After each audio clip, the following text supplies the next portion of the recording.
I'm Alex Larson, dietitian, Ironman finisher, and host of Endurance Eats, the podcast where we break down the science of endurance nutrition and turn it into clear, practical nutrition advice to revolutionize how you think about fueling your body. So grab a seat, or keep moving if you're out training, and let's get started. Welcome back to the Endurance Eats podcast. In the sports community, we're starting to see mental health being normalized just as much as our physical health. With more and more prominent professional athletes such as Michael Phelps and Simone Biles talking about their challenges with mental health, I feel like we're slowly getting there. As a dietitian, I strive to simplify nutrition. The piece that makes it so complicated is the mental health factor around food and body image and diet culture and disordered eating habits. This adds an additional layer of challenge to working through that in order to improve one's nutrition, which is why I'm bringing on a special guest today, Cindi Miller. Cindi is a mental health counselor. She's licensed in North Carolina, Indiana, and Ohio. She is a coach at heart. She was a collegiate volleyball coach for 7 years, coached club volleyball for 11 years prior to becoming a therapist. This is where Cindi's passion for mental health and exploring the roots of perfectionism began. She saw countless athletes struggling with body image, poor relationships to food and exercise, and full-blown eating disorders. Cindi then began working to further her education around eating disorders, and she is a loud and persistent advocate for body acceptance, reducing shame and stigma around body size, and educating on the dangers of eating disorders and their parallels to being healthy and diet culture. Cindi also provides basic psychoeducation and coaching around anxiety, depression, burnout, boundaries, and perfectionism to athletic departments, teams, corporations, and individuals. I'm really excited to hear what Cindi has to say. We're going to have a really great discussion. Without further ado, let's dive in. Hey, Cindi, welcome to the Endurance Eats podcast. I really appreciate you being here today. I'm so excited to pick your brain on all things mental health. I am excited to be here to talk about it. Well, first of all, I really love your Instagram account. That's where I kind of first found you. And I just want to share one of my favorite posts that you did recently. It said on there, success isn't accidental. You don't just mistakenly become great at something before you can even reach anything. You have to believe it. And I feel this is very true in just anything in life. I'm always telling my 7-year-old, I'm like, hey, buddy, if we're going to try this out, just know that anytime we do something new, we're probably going to suck at it. And we need to practice it and get better. And so the fact that telling people success is not accidental. When you see people on Instagram or you look at pro athletes, they have put in so much work to get to that point. And whenever I see that, instead of saying oh, I wish I was them, I say, oh my gosh, they put in so much work. If I want to see any success as an athlete or even with my own nutrition, I got to put in the work. I got to put in the time. I got to put in the practice. Yeah. And yes, the work that goes into it, of course, so important. And just the acknowledgement of the way it impacts, especially because you noted social media. Most people aren't documenting and posting their first few weeks at a new thing. Yeah. They're waiting until they've got their weights up. They're waiting until they've got their speed up, till they're doing the skill that they're trying for. There is very few people who are willing to post from start to finish. And it's because social media sometimes sucks. And when you are starting out, you are ridiculed beyond belief most of the time. There's a few people coming in that are like, great job, keep at it.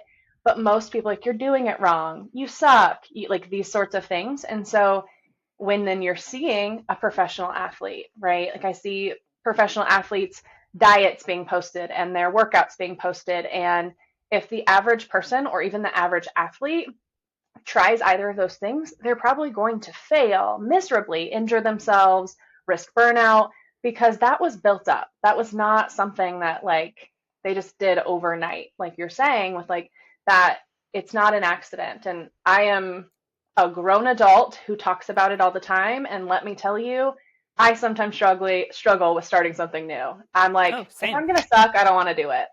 I don't want to go through that discomfort. And what I have to go through is my decision of, is it something I'm very passionate about that I want to get better at? Or is it something I don't want to put the effort in, even though I'd like to be good at it? So, like, letting that go.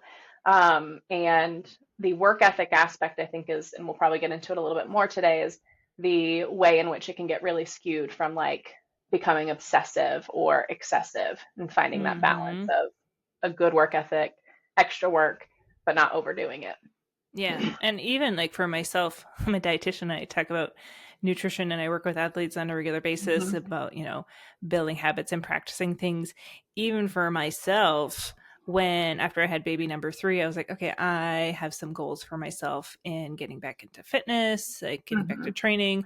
I need to get my nutrition in line. And it took a few months. Like there was Yeah. definitely multiple setbacks. And when Hmm. those setbacks happened, I was like kind of embarrassed, and Yeah. I didn't really talk about it on social media at all. Hmm. And because I was just like, gosh, why is this so hard? But, as a mom of like three young kids, like it is hard. And it Yeah. really did take me some practice. And it was a good 6 months before I was really like in a good, consistent groove Hmm. of seeing, my protein intake much more improved, like seeing including more vegetables in my day. Like there's things that Yeah. I was really focused on doing that I knew I was seeing gaps in my nutrition. And it took some work. It took some work for Hmm. sure. Can you kind of talk a little bit about the shame piece there when people have like setbacks Hmm. with their eating? Something that I notice is that they just feel like failures, and I always say in Yeah. my program, I'm like, failure is feedback of what's not working. Hmm. What do we need to tweak?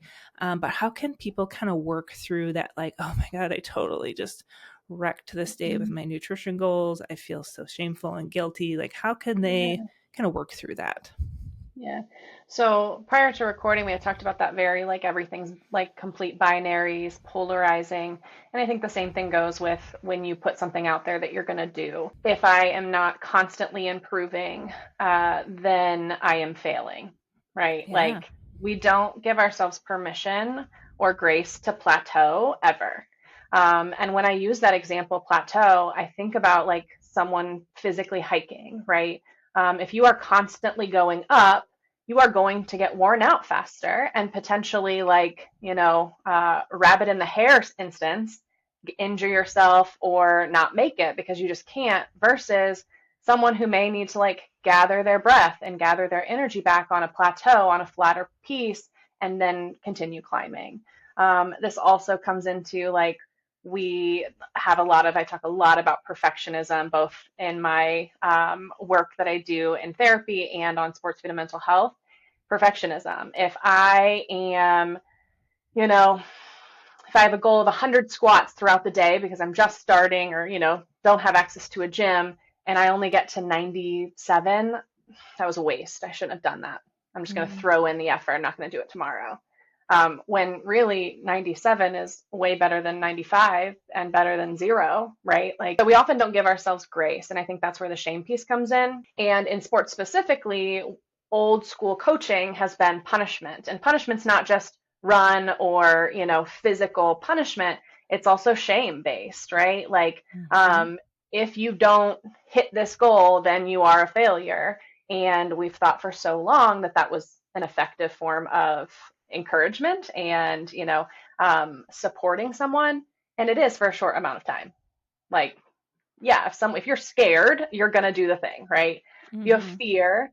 And so working through shame, I think, is probably one of my biggest passions around specifically athletes, because my sport was volleyball, and quite literally every action in the sport of volleyball, like every point, is someone else's error. Every single one, right? So if somebody gets a kill, the passer didn't get a dig, right? They failed Yeah. at succeeding at that like action. Someone gets blocked, right? They failed, the blocker succeeded. And so when I think about shame, and so it comes back again to that like polarizing experience of, if I'm not perfect, then I'm a failure. If I don't continue to improve, then I am a failure. I see that a lot sprinkled in social media around specifically like weight loss. Mm-hmm. um, is we don't have the control over our bodies. You know this. Telling your audience, we don't have the control of our bodies that we think we do exact for like, we are not machines. And so someone that's like, oh, I haven't, I was losing 2 pounds a day until X, Y, and then I plateaued or I gained two back. What can I do? Like, that's what I say. Like, oh Mm, my gosh, like it's like ensues this panic. And what can you do is keep doing what you're doing yeah. or not, or be like, that's okay. Our bodies sometimes fluctuate. I live my life sometimes too much in a gray. I'm constantly like, but what if, or how about this, or this factor might come in. Whereas a lot of people live in that black and white. And I think when we just get curious about how we think the shame or frustration at ourselves is beneficial, um, then we start to learn like, oh, maybe it's not. Like maybe I can be kind to myself and still reach goals. Yeah, absolutely. Yeah. And the thing about nutrition, especially, and I tell this to people all the time, I was like, there is no perfect diet. You are Hmm. striving for the something that doesn't even exist if you're Hmm. trying to eat perfectly. So I always explain it as like a Venn diagram. Like one side of the Hmm. diagram is we're going to fuel you like an endurance athlete, and the other side of the Venn diagram is you're going to eat like a normal human. And I want to find the middle ground for people Hmm. where there's still like flexibility and Yeah. enjoyment, but at the same time there's some structure too to give people some guidance and some routine and framework to help Hmm. them get into a groove so they can do something like long term consistently too. Like Yeah. that's where I like to kind of find that happy little medium for people, because then that's Yeah. something that's so much more doable. Hmm. Yes. Yeah. That far end, and that's what, diet cycling, weight cycling, right? Like fad diets, they all come and go, and they are so rigid that either Mm-hmm. after the 30 days, after the 45 days of this challenge, What happens? it Like, just drops, right? Because it's yeah. so specific and rigid that it's not sustainable. It's Mm-hmm. really not because, life happens and life should happen. Um, the example I always give of like if you, and this may like start to kind of fall into the thought process around food in general, is if you go to a celebratory party and can't consume a cupcake or a sweet treat, that's disordered. Like you Mm-hmm. can follow your goals and still have flexibility to live your life, and that may differ for very, very specific sport where like right before your performance, your event, it needs to be tip-top shape, right? But for the most part, and for most humans, for most athletes, flexibility uh, is very important. I think the same thing with a lot of like the acceptable diets, because they're called diets too, vegan, vegetarianism, like those sorts of things, that if there's not flexibility in if that's the only thing you have offered, something is better Mm-hmm. than nothing always. Yeah. Can you share more about the relationship between like mental well-being and nutrition habits in endurance athletes? Like what do you tend to see? Um, a lot of the times it does come into body image. Mm-hmm. That's a really big one. There is a belief that there is a right body for Mm-hmm. endurance. And when I work with them, the first thing I do is like, whose thought is that? Who told you that? Yeah. Right? Like, where did this come from? And is it just a whole bunch of people who have somehow heard the same thing, or is there scientific proof? And from my research and such, there isn't much scientific proof, because there's always the anomalies. There's always the folks who are very small and are very strong, right? Where if somebody else was in that body, they might be very weak and very like lack performance, like a good performance. And so there's always this idea that like we're all humans, we're all different, we all have different needs. Um, and so the mental aspect of it is if it is starting to take over your outside world, right? You're already training how many hours a day? Mm-hmm. And if now you are also panicked, stressed about your food intake, that is adding to the stress on your body. and it's one thing I don't think athletes take into consideration enough, is that like if I'm so stressed in looking for anti-inflammatory foods, that's a contradiction in and of itself. Like, Yes. because stress is like one thing we absolutely know inflames our body and like causes like potential complications and what have you. And so it does come down to body image a lot of that this is how I think I'm supposed to be. And but how do you feel? I'll ask that question. But how do you feel when you're at this like prime body? I feel like crap, Cindy. I feel awful. I feel Hmm. tired all the time. I feel, for my female athletes, I haven't had a period in 6 months, Cindy. Like, I feel weak. My labs are low. Like, okay, so that's not a strong athlete. Like, you're not going to be able to perform looking like your teammate or your best friend or the person you look up to on TV. And so challenging people to embrace their individuality, I think is a really big proponent of the mental health side of things, like being an individual, um, because there's not a right way to be for everyone that's going to Yeah. work for everyone. Yeah, I like to use the line, especially on social media. Every once in a while, I say, if we all ate exactly the same, if we all exercised exactly the same, we still would all have different. We would all still look different. Hmm. We'd still have Hmm. different heights and body frame sizes. Like, there's so many other factors that go into play other than just how much you're exercising and how much or what you're eating that play Yeah, into how we look. yeah. Um, so I really want to kind of talk more about this body composition Hmm. topic Yeah. because I have gone through a little bit of a transformation in my own practice over the past couple of years. I used to hands down just tell people, I'm like, hey, we're not going to focus on body composition while you're training. Doing them both doesn't really work together. However, sometimes we just get lucky with people just eating better and they see their body composition just naturally get leaner, which Hmm. is great. However, when athletes come in, they're just looking to like finish the race. They're not looking to win or anything. They're not like at that elite level. And maybe they've seen like a 15-20 pound gain over Hmm. the past few years. Maybe COVID, there was some stress in there. They did some stress eating. Their eating habits were really poor, and they really really really want to get back down like 10-15 pounds. I wanted to kind of validate their desire to do that. Like, Hmm. I understand where they're coming from. I will ask questions of like, okay, is we'll talk more about like, is this weight goal that you have or body composition goal you have realistic? If it is, great. What kind of timeline do you have? Is that realistic? And making sure that we've checked that little requirement in my mind. Hmm. Talking about their relationship with food. Do they have a history of an eating disorder? I don't work with athletes that have like active eating disorders. If they've Hmm. had one previously and they're recovered, then usually I'm like, okay, I don't want to focus on weight loss. I just want to focus on healthy eating habits. And we can Hmm. see how your body responds in that aspect, but we're not going to hone in on putting you in a bad spot where we're triggering potential like disordered eating issues.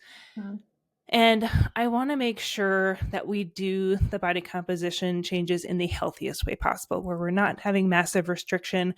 We're not putting them at risk for injury. Like, those are the things that I want to make sure that the client and I are all on board with before we even Hmm. pursue that.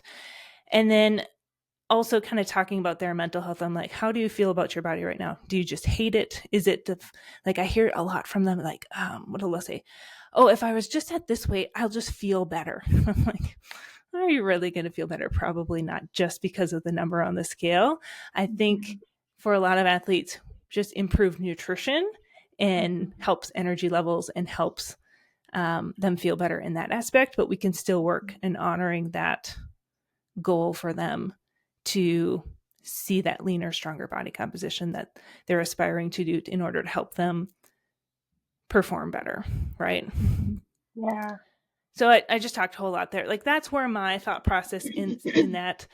Um, I'd love to get your take on that. Like, am I on the right track there? What else am I missing There are in there? so many factors of like Yes. all of Yeah. that absolutely Yes. around like so, and my brain was like ping ponging again right before we started recording, talking about kind of like the shift of what to expect, right? And so Mm-hmm. um I will start first with the comment of like if I lose X amount of weight, then I will feel better.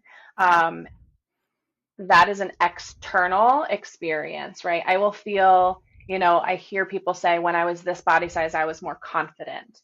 You Mm-hmm. were more confident because you were closer aligned with the ideal body in which our Yeah. society has deemed appropriate, acceptable. And that's, really the work of this diet culture and the way that it fluctuates. Diet culture has always been there, weight loss industries probably more than this. Last statistic I saw is almost $75 billion industry a year on Mm-hmm. weight loss. Um, they would be out of business if it worked. $75 billion a year, right?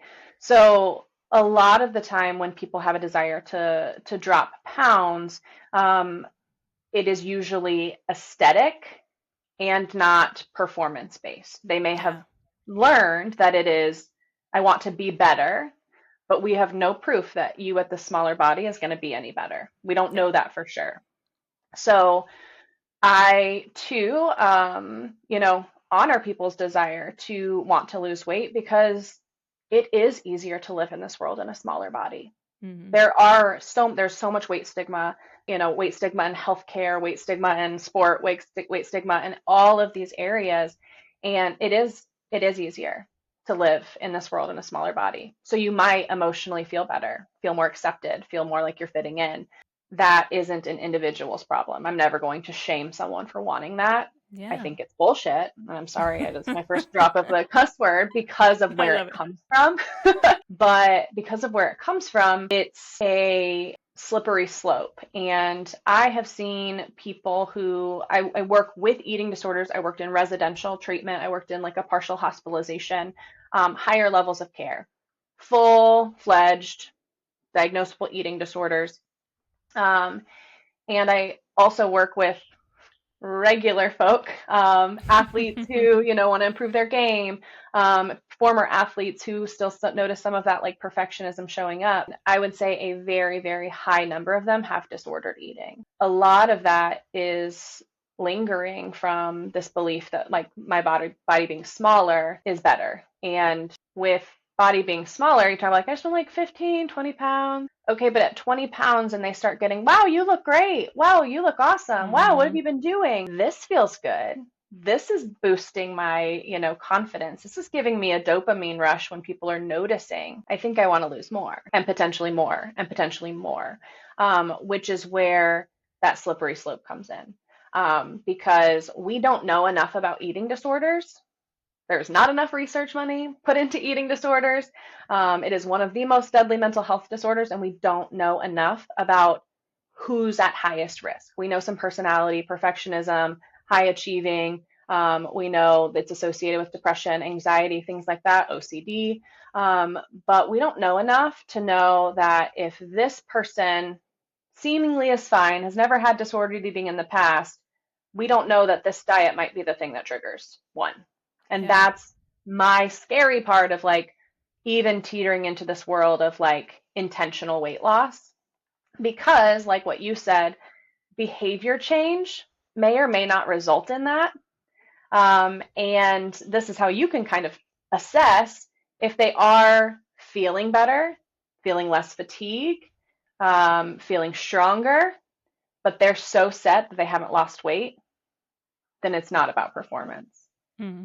right? Because you're feeling better. That was your initial goal. And if it's just on this, what the scale looks like, you have gone into the place of like body image and weight loss is like the goal. And so we always talk about like behaviors, not outcomes, right? Behaviors, not this idea of like that you're so in control of weight loss, right? Because if you are improving your nutrition, if you are adding in vegetables, if you are, checking to make sure you've got good amount of protein, If you are checking in, you're getting a lot of like healthy fats, again, specifically women who aren't menstruating, right? Like all of those things. Um, and you are starting to feel better, but your body composition is staying, maybe that's where your body's supposed to be, Yeah. doing all the things, right? And because most athletes start so young, they have never been taught how to appropriately nourish. They've been nourishing like a normal person. They need to be nourishing more, right? As far as amount, right? Like they are exerting more energy than the average person, all this stuff. So, one of the biggest struggles that I see with my adolescent clients, adolescent who now are adults, is they lost weight because of their eating disorder, because of their disordered eating patterns, because their team did a team diet. Um, and then they needed for their health to gain that weight back. And then they also grew as humans into adulthood. And so they gained more weight. But Cindi, I was in a size X when I was 18, 16. I'm like, guess what? You're a human and you grow. Like, so there's like double weight gain sometimes when there has been an effort to lose weight for so long. Um, and so I think as we were kind of as talking about this dichotomy, the one thing that stood out was that you had said, I want to honor people's autonomy and choice into this is what they want to do. Mm-hmm. And I'm the same way. I don't decline someone's desire for that. Will I try to educate and provide, like, and get deeper into, okay, but why? Yes, Mm-hmm. absolutely. Yeah. Absolutely. And so my thought, and it's not just to, get them into a therapist who understands sport and eating. Um, but if there is someone with intentional weight loss goals, I would recommend therapy in conjunction with um, your advice and suggestions, Yeah. solely because, again, that piece of like we don't know what the trigger is going to be. So if they're able to recognize as they're talking it out and not just kind of like diving into it, then they're at a higher likelihood of being able to assess, is this about weight or is this about how I feel? Mm-hmm. Love that. Okay, you've used the term disordered eating a couple times Mhm. now, and I want to just define this for people because to me, I feel like disordered eating and eating disorders are kind of two separate things. I Mhm. think that Mhm. disordered eating can certainly lead down the road to an eating Mhm. disorder, but can you kind of help define the two just to offer clarity to those listening? Yeah. So disordered eating is, by definition, anything off of the course of intuitive eating. So by nature, our bodies know what we want, how we want them. Our bodies crave certain foods.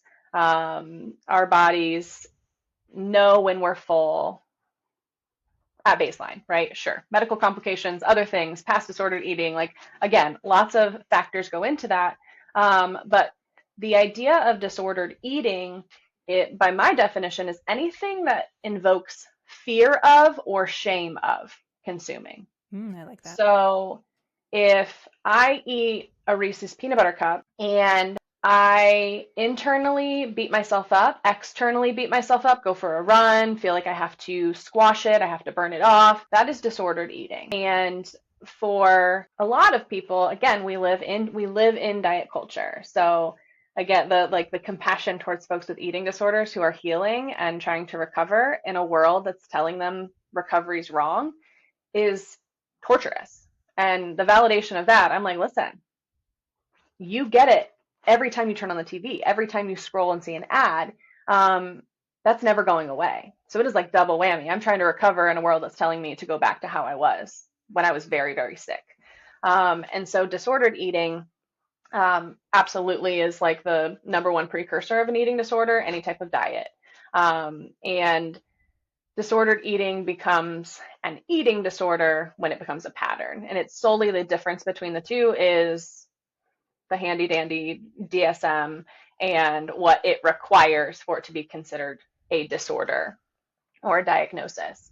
And so disordered eating, you can absolutely, and a lot of people do, I'm going to try this diet. it's pretty disordered. I'm so bad. I failed. This sucked, right? Like that's disordered. And the word disorder sometimes feels kind of negative. It just is what it is. We might come Yeah. up with a better one that's less. But the disordered part is like, why should we fear food? And we can get a whole can of worms on like processed food, the United States of America, like all of the things around where this is all conditioned. As an eating disorder therapist, it also sometimes feels very hard in trying to educate my friends and family around like, this might be harmful. This could be, this is why this doesn't set right with certain people, because it's the world in which we live. So I would say most of our population has engaged in some form of disordered eating. And again, it's not the dieter that I am mad at, angry with, think is silly. It's the system that we've created. Mm-hmm. Non-disordered eating with a Reese's peanut butter cup, right? That example. So that tasted really good. I want another one. The intuitive eating would be, how do I feel? Have I had two or three before? Do I know how it's going to make me feel, even though I really want another one? Am I going to stay up till 3 a.m., beating myself up mentally, thinking about how I'm going to fix it tomorrow? That's disordered, right? The non-disordered part would be like, yeah, I think I can have another. I really like them. Pumpkins come out, they're my favorite. I want that. I have three or maybe four, and I'm like, oh yeah, this is how I feel. Maybe next time I can learn from it. Or maybe I'll tie it to a meal at the end when I'm already full, like getting to that full point, so that I don't push it to that level of being sick because I'm already, 98% full and I just want a little sweet treat, right? That's fine. And just kind of like that happened, right? It happened and there's nothing I can do about it. I'm going to move forward, right? It tasted Mm-hmm. good, right? And so in the eating disorder world, we talk about like all the different types of hunger. Practical hunger, athletes do practical hunger all the time. I would normally eat lunch at this time, but I'm going to be running, or I'm going to be in class, or I'm going to be driving. So I need to eat a little bit earlier, maybe have a bigger breakfast so that by the time I get here, right? Practical hunger. The physical hunger sense too. But there's also taste hunger. Like, it tastes good. I want it, right? We Mm-hmm. hear the jokes of like, everybody has room for dessert, which, correct me if I'm wrong, I just read something somewhere that says like, something about what's in desserts actually like doesn't fill us up as something like that. We do have room. Like everybody talks about like the Yeah. shelf. I'll have to see if I've I can always find heard it. the term, oh, I have a separate stomach for desserts. Yes, yes, like there is, because it tastes good, right? It kind of Yeah. feels like a completion to a meal. And so taste hunger is not a bad thing inherently, but we've as a society kind of made it that way. If food didn't taste good, we wouldn't be inclined to eat it all the time, you Yeah. know? And we need food to sustain life. Like that at its baseline. Like I always talk about like the It's one of life's pyramid, greatest right? pleasures. Like let's Yes. Food let's is also enjoy it. yes, it's so much more than just fuel for our body. And so leaning into enjoying food is not a bad thing. It's not, I'm obsessed with food. It's not, oh, I have a sugar addiction. Oh, like you're not allowing yourself to actually enjoy food, which is also what it is for. It's connection. I always felt like my athletes that I go talk to like high school students for health classes. I'm like, what do you do if somebody's born in your neighborhood? Take them a meal. Somebody dies in your neighborhood. Mm-hmm. Take them a meal. What do you do You see, for a birthday party? Take them, yeah. go to a meal, right? It's like Like, it's a social cultural thing that also is mhm. plays a factor in that too. Yeah, yeah. Okay, so you actually like something popped into my head here when you were All talking right. about like sweets and sugar addiction. So I want to get your take on this. So when I was a baby dietitian, like this was 10 years ago or so, um I like love sugar. Like I Mhm, love sweets and mhm, candies and all of that stuff. And so back in the day, in my 20s, I used to identify as someone that had no self-control with mhm, sweets. And so I will admit that I didn't even really like go down like the candy chip aisle. mhm, Like I'm not like a huge chip like I'm not like a mhm. salty girl usually, but like Yeah. the sweet stuff I'm always like game for that. but I wouldn't even like shop down that. I was like, oh no, I can't even have it in my house because I have no self control. That's literally how I Mhm. identified myself. And it Mhm. took a few years for me to go like, well, Alex, you're just kind of being silly here identifying this way. Like, like Mhm. you can have self control. And now, like, I pretty much always have ice cream in my freezer, and I'll Mhm. go like weeks, if not even Yeah. months, without even like feeling the need to eat some of that ice cream from Mhm. my freezer. Whereas I used to think, oh, I can't even have ice cream because I will just like eat the whole Mhm. container within a few days because I just love it so much. And it took me a while to change that, I like how I self-identified Mhm. with that. And I kind of talk with Yeah. my athletes too. I'm like, how would you like identify, like explain your identity around food, you know, Mhm. because and I'm like, Yeah. you know that you can change that. Like you can change that Mhm. narrative for yourself. Is that am I on the right track in this thought here with like Oh how yeah. people identify? Oh yeah. Yeah. And what we know about, sugar being an addiction, where that like narrative came from, was that it was done on rats, right? The testing was done on rats, Mm, and there was a direct correlation that they were like constantly seeking more and more of it. They put it out there. See, sugar's so bad for you, all the things, right?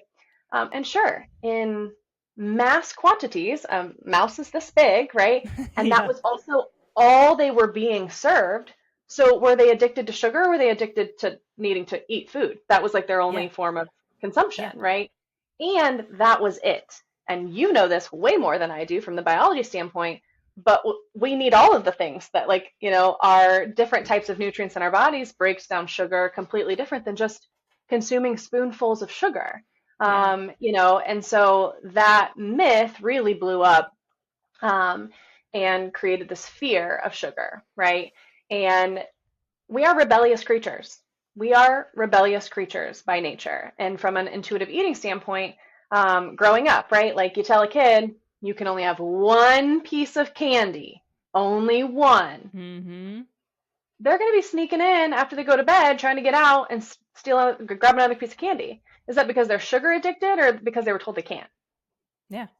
Or like Like, my 7-year-old, I asked him one day, I'm like, he's like, Mom, when I'm a grown up, I'm gonna be really, really healthy. And I'm like, okay, buddy, like what does that mean? And he goes, mm-hmm, I am gonna eat vegetables and I'm not gonna eat any sugar. And I was like horrified, Cindy. I mm-hmm, was like, mm-hmm, what? Like, why would you think you don't need any sugar? I'm like, really? You're not gonna do like if mom mm-hmm, made your birthday cake, you wouldn't have any of my birthday cake that I made you? And he's like, oh, well, I'd have some of that. I'm like, okay, well, here's the thing, buddy. Like, sugar is not bad. As like, we just mm-hmm, need to make sure that we have a wide variety of food to get all the mm-hmm. nutrition that our body needs to be strong and healthy. And Yeah. like sugar's okay, like to have. We Mm-hmm. just don't want to have all of our diet to be sugar, Yeah. and like Just that, like we like can't have a whole diet of protein, but just that's like we like can't what have a they whole was diet taught of, in school. yeah, Like he's in second grade, for goodness sakes. And I'm like, yeah. this is where we're just Mm-hmm. conditioned from such a young age to think a certain way. Yes. And it's Yes. really important, I feel like, to just talk about like what food provides us, what kind of value does it Mm-hmm. offer us, so that there isn't Yes. this fear. Like explaining to athletes, I'm like, okay, yeah, like let's use some of your favorite candies to fuel that Mm-hmm. workout, because we know that Mm-hmm. that is going to be really useful energy for you to feel great in that workout. And Yes. then we can focus Yeah. on having really good quality meals with plenty of protein, because historically you've been like having a really stingy breakfast, you've been skipping Mm-hmm. lunch, and then by the evening you're so starving. Of course you're going to crave Mm-hmm. sugar because your body's like wanting the quickest, fastest energy it can get. Yes. So then, like magically, in a few weeks after they start eating better during the day, they're like, I haven't Hmm. I have Krispy Kreme donuts on my counter, and usually I would like eat the whole box and it wouldn't be safe, but they're still there. Like I haven't felt the Mm-hmm. need to grab them. I'm like, yeah, isn't that funny? Like, Yeah. and they're like, Yeah. this is really weird. And I'm like, yeah, you weren't addicted to sugar. We just needed to make Mm-hmm. sure that you were actually eating. Yeah. And so then Yeah. your body just felt satisfied. Mm-hmm. It's very Exactly. interesting to me how that thought process for them changes in Mm-hmm. just making those ways of just enhancing their nutrition instead of Mm-hmm. restricting, Yes. result in them just Yeah. feeling better and Mm-hmm. making better food choices. Yeah. And in like the anti-diet world of like the phrase, like, what can I add in is the question that I like to Yes. encourage people to, because yes, just like you spoke to of like, yeah, of course you want sugar. It's not a sugar addiction. It's your body, again, knows what it needs and knows sugar, quick carbs, like packaged chips, are going to satisfy you temporarily till you can finish making your dinner. Or, right, your body knows that. And that's why we reach for those things. That's also why they're in small packages like that. Like that's what they're for, right? Mm-hmm. To, be like an in between or, but we have that idea that um, it's always the food's fault. Always. Mm. Like always the food's fault for some reason, right? It's the food that's bad. Um, or is it how you're eating, when you're eating, what you're kind of compiling, what you're putting into a meal, how you're feeling when you're eating? Some folks, and it's again this back to like individuality. When we talk about mental health, people with anxiety, people with depression, guess what? In both of them, a symptom might be overeating, a symptom might be undereating. It's not the same for everyone. And so, when we look at the messaging that learn in kindergarten, first grade, second grade, and your story, I have heard from friends who have children who, kid came home from school and was like, I'm not eating dinner because my teacher said pizza's bad. And they were having pizza that night for Mm. dinner. And I, you know, one was very like in her ear about she has like all daughters. We know women are at a higher risk. That was in her ear Yes. as the nagging bestie. But she works in healthcare where she sees different things and we have differing opinions on, body size, all of that. And she called and she was like, "Oh my God, it happened. Mm-hmm. It happened," right? Where she saw that black and white, either or. And kids that young don't have the developmental ability, cognitive ability to understand nuance at all. So if you say you shouldn't have chocolate milk, you shouldn't have pizza, your packaged mini muffins are bad, that is being imprinted as fact from a very young age.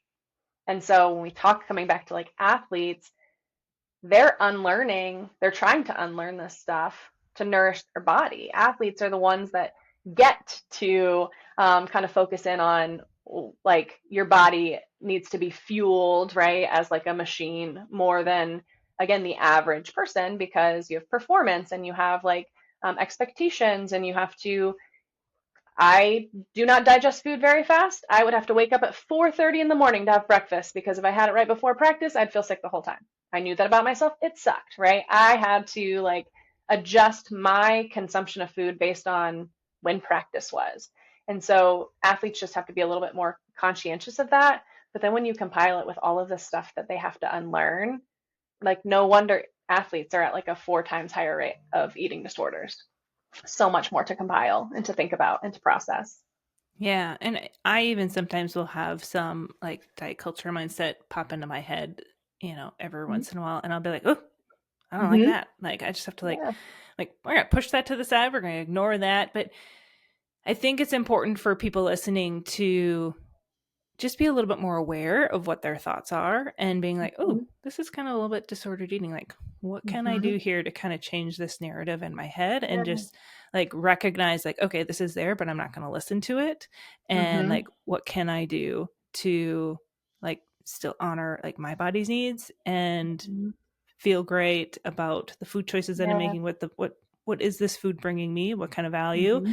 And thinking of it more in a positive light instead of that negative kind of Yeah.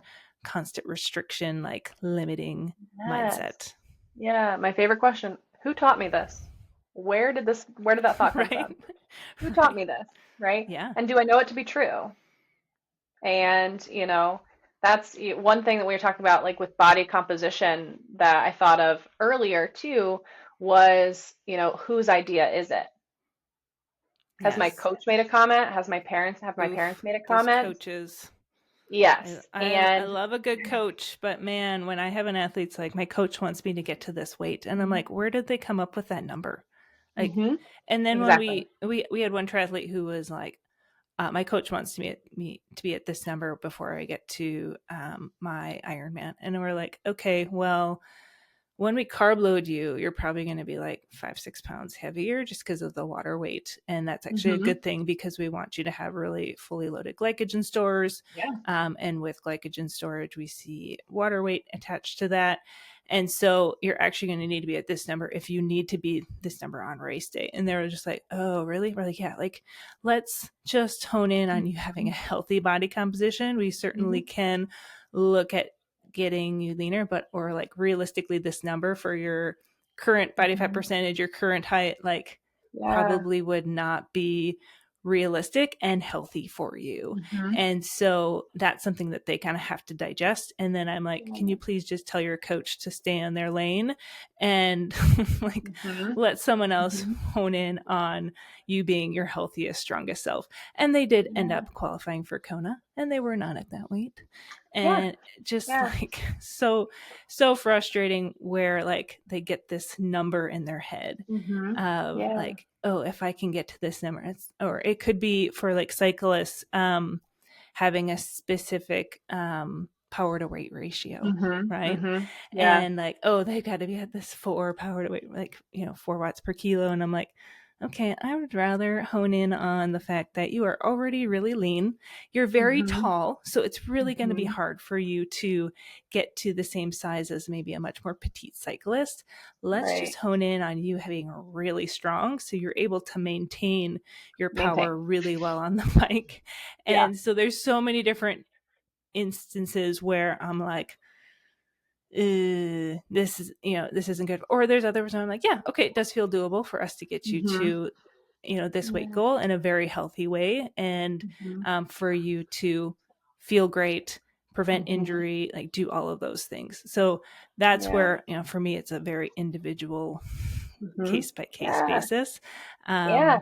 It's so fascinating to me. But okay, Cindi, last question, Hi. because I feel like a lot of listeners might have never worked with a therapist. Can you kind of Mm-hmm. walk through the process of like what questions to ask when they're kind of Mm-hmm. looking for a therapist? They have like the therapist has Yeah. to be licensed in their state. That's one thing Mm-hmm. for sure.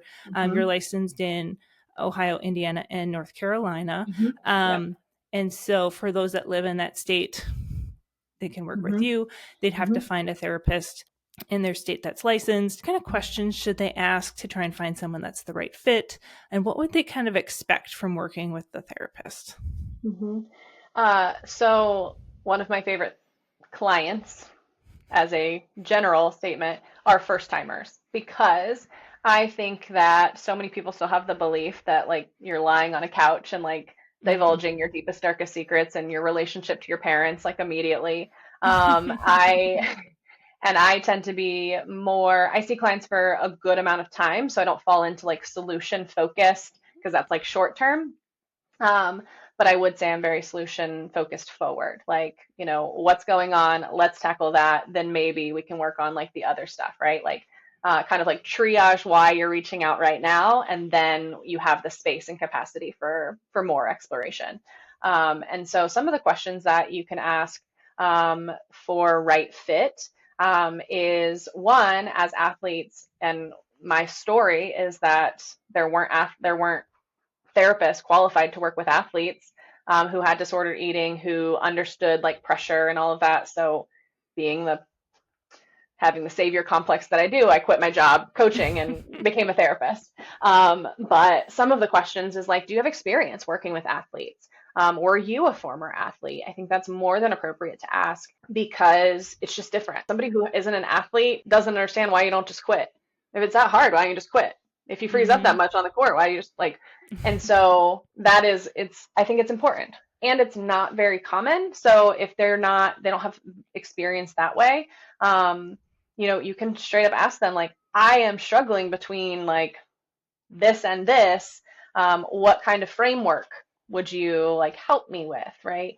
A lot of therapists don't divulge like their type of therapy, like the way in which they do therapy. It's not that it's a secret. Sometimes it's just like the potential client is like, I have no idea what that means, so whatever. Yeah. Yeah. But you can ask, what is your perspective on things. If it is like a recommendation from a dietitian, what are your thoughts on, your role in nutrition? And I will tell you, I harp on every therapist I ever see in any group of, conversation on therapists who try to use mental health and food as qualifications to work on not stay in their lane and to start to kind of, well, this is what I do. A lot of therapists have caused harm to disordered eating disorder clients. And so asking like, what is your perspective on your stuff, my stuff? The official things, are they licensed in the state in which your feet are in? If they take insurance or not, if they have your availability. There has been a lot of times where I'm like, oh yeah, this is perfect click. Like this is clicking great. And then they're like, I can only see you on 10 a.m. on Saturdays. I'm like, sorry, I don't work on Saturdays. Mm-hmm.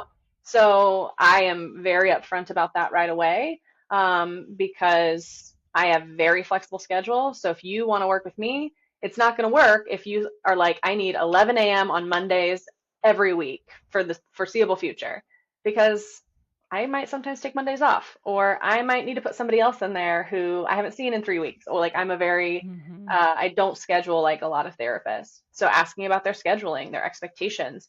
I would ask about their cancellation policy. A lot of therapists are pretty rigid on it. I totally understand why. A lot of fee for service people are now a little bit more, setting some firmer boundaries around Yep. no shows and cancellations, because you can't fill that spot in less than 24 hours. Some people are 48 hours. With my athletes, I tend to be a little bit more flexible. Why? Because I get it. Your coach called an emergency mandatory meeting during our therapy time. They don't care if you have therapy because the other 14, 15, 20 people on your team don't have that time available, right? So I tend to be a little bit more flexible in that. And so I think that's important too. Do you want to go into the office? A lot of the times, do they have a physical office or telehealth, whether they're close to you or not? Telehealth is fantastic for my folks who want to sleep in or can't get themselves to, or they're Yeah. on a college campus and their car is 15-minute walk away and then 15-minute drive to an office, right?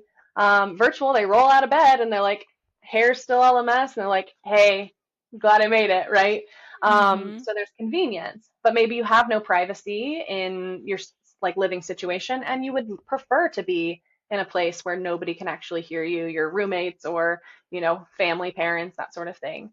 But the like probably the last thing that I think a lot of people don't ask, therapists in kind of your initial consultation or when emailing back and forth is, what is your opinion on when therapy is finished? Oh, that is a good question. And why I ask that question, or why I say that one's like an important one, is because some solution focused therapists might be like, six and you're out of here. Like, I don't see anybody after 6 sessions, right? Mm. Not as common. Or some people are like, kind of feel like therapists feel a little failure if the client's not getting better. So they're like, okay, hey, like if we're not meeting this goal by this time, or hey, like what's going on here? Do you require me to be week to week? Some therapists do, right? Like again, because that's a spot they've reserved. My clients can schedule whenever they want, except 60 days out. They can't go more than 2 months because then I have to discharge them and start the whole paperwork thing again. But Mm. other than that, like if you need to see me monthly, so ask them about their expectation for frequency and like when they deem therapy to be done. My personal opinion, that's the client's decision when therapy is done. When they are done with therapy, they're done with therapy. I don't have a say, in their needs and feelings. If it feels good just to see me monthly, like things are great, but like to check in, have someone to bounce thoughts off of, perfect. That is therapy for you, and that gets to be therapy for you. Yeah, I love that. Because sometimes if there's like no end in sight, it can kind of feel a little, I don't know what the word would be, but overwhelming. I don't know if that's a Mm-hmm. good word, but like Mm-hmm. for me, with our program, I always say like our goal is to help you get to a point where you can graduate feeling very comfortable and confident, Mm-hmm. maintaining things on your own without having to like take a food journal for the rest of your life or like Mm-hmm. feel like you always need that accountability of a dietitian like supporting you. That's always our goal. And I say everyone gets there at a different speed, and Mm-hmm. that's okay. Like we need to do it in a way that's comfortable for you Yeah. to do that. And so but also like just letting them know that yeah, we are shooting for like a graduation. Like, Hmm. like, I'm like, we Yeah. love working with you, but we don't want to work with you forever, Yes. kind of Yeah. thing. Like, that's not Exactly. ideal, Yeah. because they're gonna have to eat for the rest of their life, right? Hmm. And so, Yeah. that's always like giving them reassurance of like there will be an end goal at Hmm. sight that we're shooting Yeah. for, which can Yeah. be helpful for people to think through that versus like having like a run coach or a tri coach. It's like, oh, maybe they work through just an event, or like, Hmm. oh, I just need someone to ongoing forever write a training plan for me, which is fine. But for Yeah. me, I'm like, no, like we got to Hmm. have a goal to reach here. Yeah. Yeah. And the idea too of therapy kind of transitioning from a need to a want.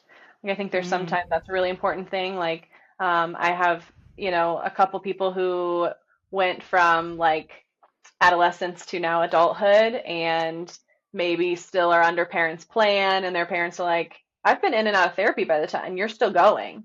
Like, mm, and they're like, because I want to. Like, it's helpful. It's not just like, oh my gosh, I'm in dire need, which again is like a stigma of mental health and therapy, is that like you must be struggling. You must have a really bad mental diagnosis. When mm-hmm, really therapy is something I recommend to quite literally everyone, because it is a person who can um, neutrally listen to what you've got going on with no other external factors. Um, I will also add, you can totally fire a therapist at any time. That's their stuff to deal with. If you yeah, do not jive, that is okay. yeah, Because I think a lot of people like hold out, like maybe it'll get better, or maybe this is how it is. No, if you don't feel comfortable, that's not how it is. yeah. Love that. Yeah. Okay. Cindi, if people want to follow you or if they want to get in touch with you, how would listeners learn more about you and the work you're doing? Yeah. So Instagram at Sports, Food, and Mental Health is the primary way to contact me. I am currently having a revamp of a website to hopefully begin to have just a little bit easier access to me and what I offer.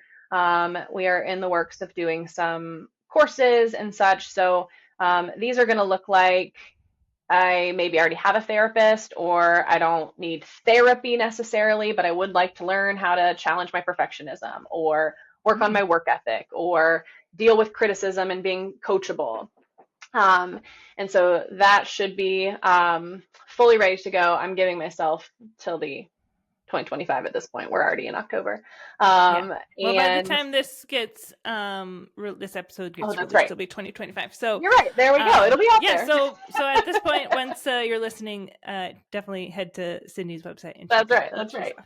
And And then I'll include links in the show notes as well, so perfect. Perfect. Yeah. people can check that out. Yeah. Cindi, thank you so much Yeah. Thank for you for your having me. time and letting me pick your brain. I think this is Of so course. fascinating, and potentially in the future, I'd love to have you back because I'm Yeah. sure there's lots more We topics that could we can have talked for a discuss. lot longer. Yeah, Yeah, for I sure. love it. Awesome. Well, thank you again, Cindi. I'm a big fan of therapy. I think it's so important to have a safe space to talk about your feelings and your struggles. While I sometimes feel like a food therapist for athletes myself, I'm not a therapist, and I will often encourage an athlete that I feel needs some extra support to seek out that additional help. If you're loving the podcast so far, please share a review and tap that follow button. And I want to thank you again for joining me today, and I will see you in the next episode.